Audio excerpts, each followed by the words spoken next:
draw here. Yeah, and what more is than pretty happy to milk the instructive, clock.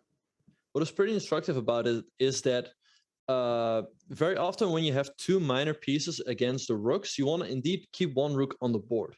Because the rooks are very often just doing the same thing, right? If you think about it, like white could have used his rook, and then black had this rook on e8, which was active, but the rook on a8 was passive. But then when he traded off the rooks, then the rook on a8 sort of took over the role of the rook on e8. But white did not have his rook anymore, if that makes sense. Yeah, it does. And the upshot of that is that Wesley has not won a single game in the 3-minute portion. We see the same line. So Wesley blunders with knight d5. He will for sure not do it again. There's no way he does it again. Yeah. Okay, takes on d5, pawn takes knight d5 now. We get a similar position as in game, I don't know, 2 or 3. Yeah, the bar seems to think that black is better after knight d5 followed by c4. And then the other knight comes out to c5. And black's got major queenside activity there and 2 excellent knights. But do not sleep on white's kingside activity. Bishop takes g5. There could even be a Greek gifter here. Although the reason this doesn't work in this version is if you go queen h5, black has knight f8. Boom. But then boom. But then can you maybe try to slow roll the attack with, let's say, rook e4? Yeah, I mean, he takes on c3. Hikaru could sacrifice now. Some tricks. Wait, knight takes c7. Some tricks with bishop takes h7, knight g5. I think you should. I think you should go bishop h7. You're up 6 in the match. You lose a game, no big deal. And if you win, I mean, but I think Hikaru will lose. I mean, doesn't Wesley have better than a draw? I don't think he does. I think Hikaru is going to take on h7. He's not going to miss a second chance to do it. And also, actually, at this point, if you take c3, he doesn't see it. Or knight g6 by Wesley. In that case, I think he did, but maybe he didn't find a follow-up. But now black is slightly better. He's got the pressure on e5. He's got the bishop on b7. Maybe this is part of Hikaru's strategy. He's just not taking these major risks, and he thinks that he can outplay Wesley in these equalish middle games. Right, but rook d8 now, like, how do you defend a pawn on e5? I don't see it. By the way, if black had taken on the previous move, then white takes and has knight d6. So that's the reason why Wesley doesn't take immediately. Yeah. But I think Hikaru's just losing a pawn here, and then the position will be very difficult to hold. Yeah.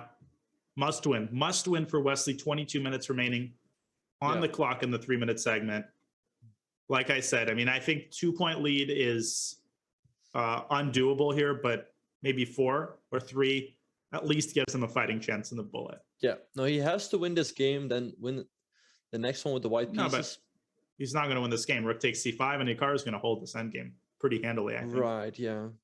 Yeah, he should hold this. I mean, in the very worst case, if, let's say, the entire queenside gets traded off, it should be an easy draw, right?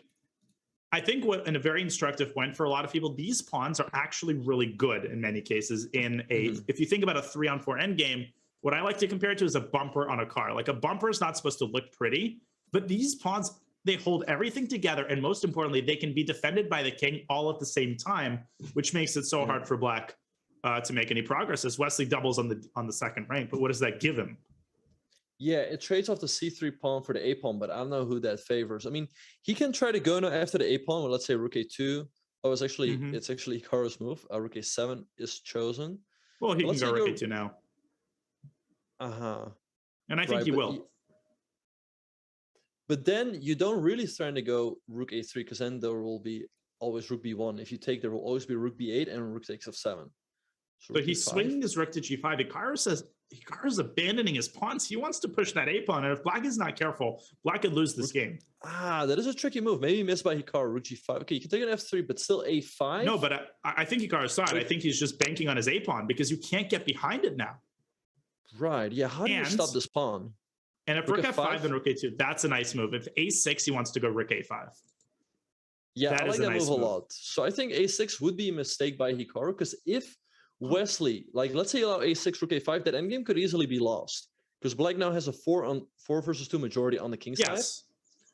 So then rook b1 therefore by Hikaru. Rook a5, rook b8, and rook f7. Right. So rook b5 comes to mind. No, Wesley going for it, and this should be drawable at this point. Still unpleasant. Rook a1, it's definitely unpleasant, yeah. Still unpleasant, King but e2 only move. But HIkaru wants to play rook b7 here and pile on to the g7 pawn. So black just doesn't have much time to create king d3, threats here. Very odd choice by HIkaru there. Why would he step away from the... I mean, I guess he didn't like king f3, rook f5, but still, it feels very risky to move the king away from the king side because now those endgames can easily be lost. For sure. Rook f5, yeah, if you trade, it probably is lost with that h-pawn being rook so... f7, nice move. b7, nice move. And if black takes and goes rook h3, then white can go after the e6 pawn. Oh, but actually, like, he gives a check, and he's going to take on f2, because if he takes g7, you go king h6. And... Okay, Wesley's yeah, rook now. Rook takes f2. This is a winnable position. You've got an extra pawn. White's king is incredibly weak on e3. It's subject to all sorts of checks. And black's king has an escape hatch via g5. And if h4, then the king simply steps up to h5 and then to g4. Exactly. Yeah. So HIkaru gives a check first, king g5. Maybe h4 now, king g4. But it's starting to look very tricky. Like his HIkaru's king is wide open, and Wesley's king feels kind of sheltered, and he has the extra pawn, right? Don't forget, there could easily be situations where maybe a rook trade happens and suddenly HIkaru could be lost in the resulting rook endgame. Goes rook b6. Rook b6. The draw was apparently yielded by h4 check and rook h6 going after the g pawn. That's not an easy thing to find, though. Let's see how Wesley makes progress. Back to f6 he goes. Move. And I think black's approach probably should be to get that rook out of f3, maybe rook a3. No, he gives a check. Maybe he'll repeat moves. Right, but he's up on the clock, so that should favor HIkaru, repetition, you would think. Okay, he repeats the moves once. I vote rook a3. Yep, okay, I like that move. Rook b2, that's kind of passive, though, by HIkaru, but how exactly do you make progress? Should black start pushing the e-pawn? Because if you push the e-pawn, you give white a counterplay along the 6th rank. You might allow rook b6 with check. And you might end up losing the g-pawn, which is basically an insta draw. I think he has to keep that pawn there, but maybe try to attack the pawn on h2 somehow. I like what he just did here, rook e4. Rook e3 by HIkaru. Do you trade? Trading king g4. Okay, he goes rook h4, h3. But now if rook h5, I guess rook b6 should draw. Rook f4, rook d2. Oh, rook f2 check? This is almost losing. Oh, wait, you give a check on rook d5. You have to go to the c file. Rook d5. Should be... Oh, Wesley, he misses rook d5. Rook d5 was so... Oh, my lands. Now it should be probably a draw, though still very difficult. But rook d5... Rook d5 forced the king to the c file because of the h4 maybe here. Trade. Oh, he plays it. Yeah, rook e5, king h3. Is that rook in game lost?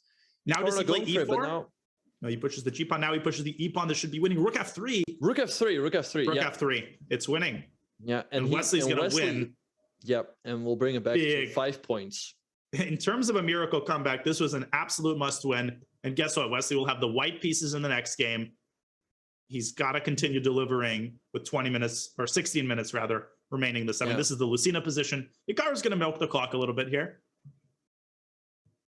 HIkaru's going to milk the clock. Yeah. Rook f5 or rook f4. He can still probably take off, I don't know. How much time do you think he can take off? Like definitely 30 seconds or something, right? Yeah, rook g4 is the move, and rook h8, rook e4. Wesley not looking. Okay, now he comes with the king. Look at that trick. No queen. Yeah. Yeah. Black actually loses after